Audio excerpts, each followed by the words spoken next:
My girlfriend laughed loudly with her friends. I'll brutally dump him after he proposes. I calmly waited. And 2 days later she was screaming into my intercom, begging for forgiveness. I've been dating Patricia, 27, for 3 years. Yesterday changed everything I thought I knew about our relationship, and I'm still processing what happened.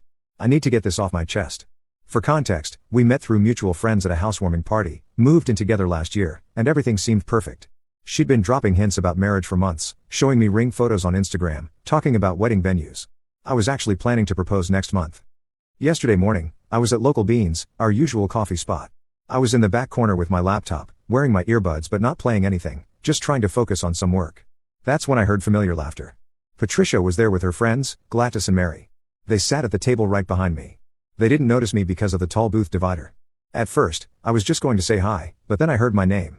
Patricia was talking about me, and something in her tone made me stay quiet. So you're really going through with it? Gladys asked, trying to keep her voice down but failing miserably. Patricia's laugh was different than I'd ever heard before, cold, almost cruel. Of course, Brent's so predictable. He's been looking at rings online. I saw his browser history. God, he's such a fool, she said. But 3 years is a long time to fake it, Mary said, sounding uncertain. Please, Patricia scoffed. The apartment's in his name. I've barely paid for anything. Jason's place is twice as nice. You should see his car. My hands were shaking, but I kept perfectly still.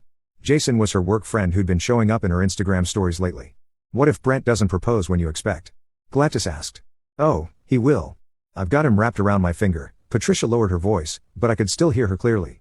I'm going to let him do it in front of everyone, get down on one knee, make his little speech.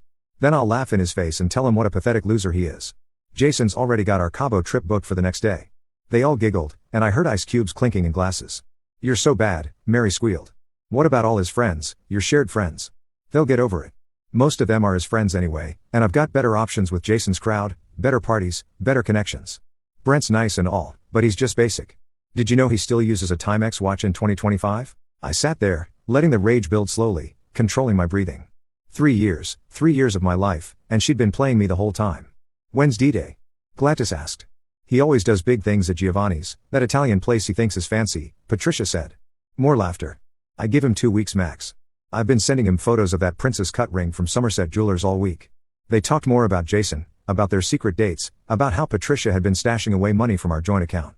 Everything she said made me grip my phone tighter, but I didn't move. I just kept recording. Finally, they left. I watched through the window as they got into Patricia's car, still laughing. She had no idea I'd heard everything. She had no idea I'd recorded her entire confession on my phone.